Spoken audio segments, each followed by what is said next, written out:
We tried, just they're too physical. They're just too physical for us. We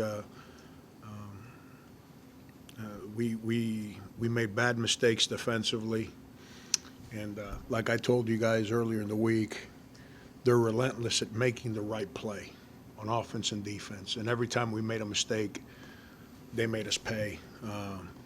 And then their guards, we spent 2 days talking about trying to stop Jordan Bone as early in the possession as we can, and we didn't have a single guard put up a fight to stop them. And then our bigs, they're supposed to be providing, whoever guards the big that trails, supposed to be providing help, and the bigs didn't do a very good job.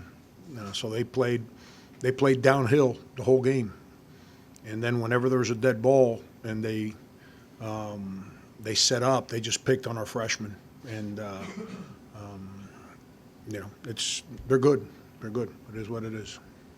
Frank, what was the biggest issue with the transition defense? Seemed like they were at half court. I got no idea. I got no idea. I know what we tried to practice, and we didn't execute. And, that all, at the end of the day, it all falls on me. We didn't execute what we talked about doing in practice. We let them play downhill. Like, we'd score, and our bigs would get outrun down the court, going down the other way. I get it if we're trying to get an offensive rebound or something sometimes, and then we got to, because I asked them to go rebound, but we score and get outrun the other way. We never once, Dave, you got to put your feet in the ground and dig in and fight.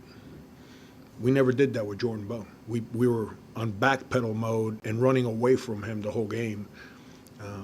That's not what we talked about doing for 2 days. But they're good, man. He's good. I remember 2 years ago, they came in here and we had our way with them. And, Rick's a dear friend and one of the guys I respect the most in this business. And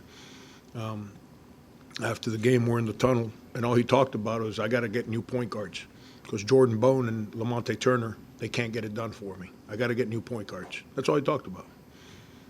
But Rick, being who he is, he coached them, and those kids didn't run away from it. And now they're old, and they beat people up. It's what they do. Coach, you spoke of your freshmen. Now that they played the number one team, what do you think, especially they learned about what it takes to get to number one and be the best at the top of this sport? Yeah, we played the number 2 and the number 3. So we didn't learn too many lessons when we played number 2. We came out and didn't play the way we spoke about trying to play today. There ain't no lesson to be learned today. We got manhandled.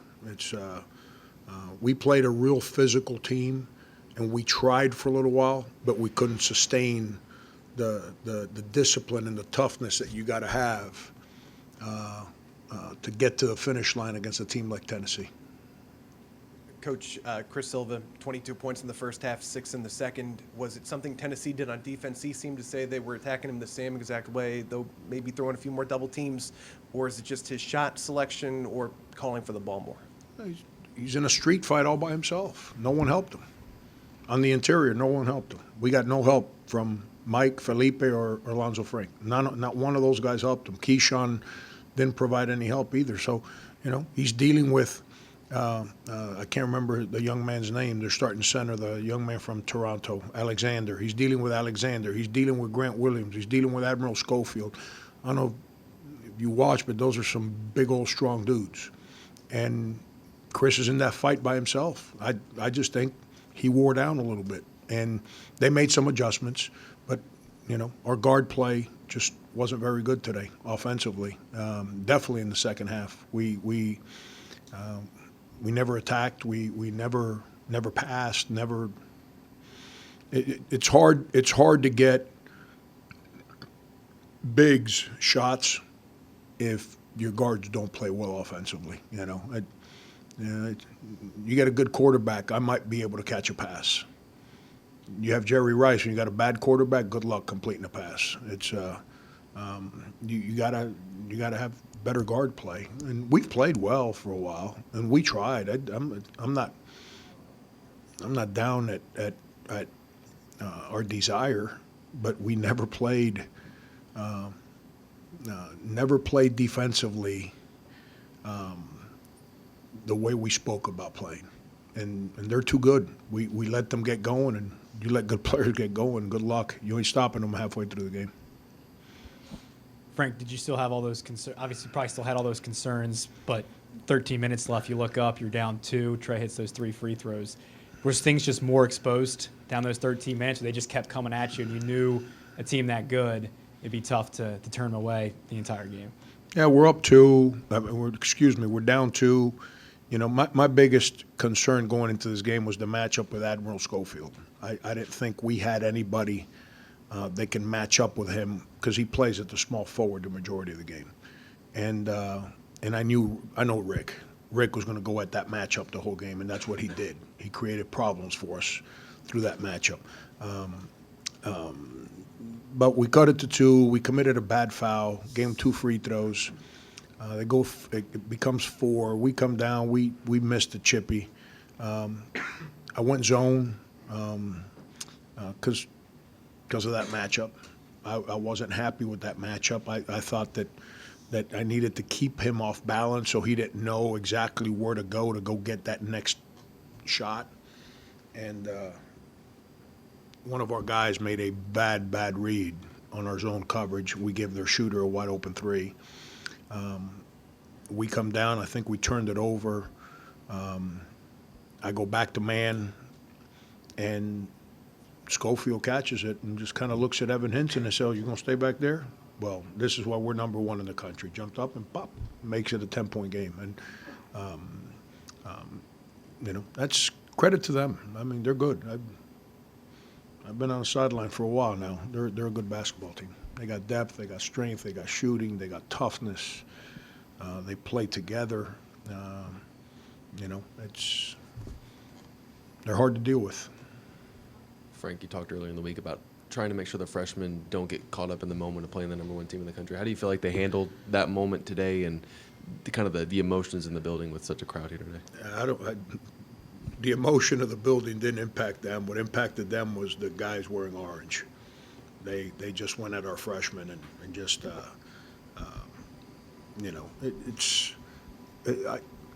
I use, for example, in football. I put up X's and O's on the board, and I always tell the guys, it's real simple, man. This fat guy got to block that fat guy, and this fat guy got to block that fat guy. It creates a hole. And then there's another guy that's going to run through the hole, and there's a linebacker. And there's going to be a collision in that hole every play. Every play there's a collision. If the fullback or the H-back or the tight end or the motion guy, whoever you want, or the pulling guard, whoever that guy is, if that guy gives way, your running back is getting destroyed in the hole. That running back gets destroyed in the hole, he's going to start running sideways. If the linebacker gives way, then what happens? The running back hits a hole. Now there's a safety in a big field trying to make an open field tackle. Chances are running back's going to pop that one open. That's how you win and lose football. I don't care what all this other spread, pitch, double reverse crap you want to run. That's where the game's won. Basketball's no different. They screen and they hit my freshmen. And what happens is, because they don't want to get hit, because they run into screens, because you play a team that screens, they don't whiff, they don't interchange, they screen.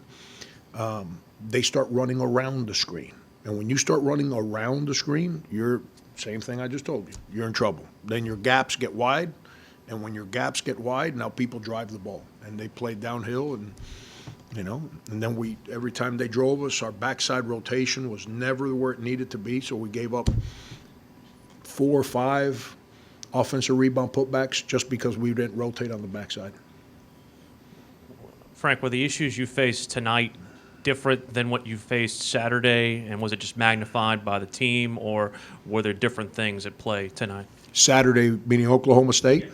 No, 2 completely different teams. Oklahoma State's good. I mean, but they don't play that physical brand of basketball. I thought we practiced better leading into Tennessee than we did against Oklahoma State. The only thing I leave here with today, the physicality part I mean, I don't care how physical we are. A.J. Lawson, Keyshawn Bryant against Admiral Schofield is not a good physicality matchup. I'm disappointed in the bigs other than Chris. I don't think they put up a fight. We just played behind Grant Williams. We spent, done this, Felipe for 2 years, Mike for 3 years. We don't play behind anybody. And we spoke for 2 days. Do not play behind Grant Williams. All we did was play behind. Just allow him to catch the ball. But part of that is that the guards, they didn't want to get screened. They ran around, so their entry passes took place deeper on the court, which then makes it harder to guard the low post. But I thought we played better today, but the physicality of the game it wore Chris down, and then I couldn't. It just wore my freshmen out. My freshmen just we just had nothing left. And then we got Hassani and Felipe got to play better. They've had a bad week. They've had practice and games bad week. Those two guys. You look back to the games that we've won and we've played good. Both of those guys have helped us. Neither one of those guys has played real well this week in practice or games. Was Keyshawn 100% tonight? What was that brace for? Just to Yeah, stabilize that knee? It's part of the season. Hyperextended his knee in practice the day after Oklahoma State. So I don't know what day, Sunday. Hyperextended his knee. He's, I don't know. It was explained to me. There's kind of like a bone bruise, and he stretched like a muscle on his upper calf and a ligament in the back of his knee. But he's healthy. What that brace does, it doesn't allow him to fully extend the leg. So, because that's when it bothers him, is when he extends. But he's fine. It's that's not what prevented him playing well today. What prevented him playing well today is a guy wearing number 5 for Tennessee.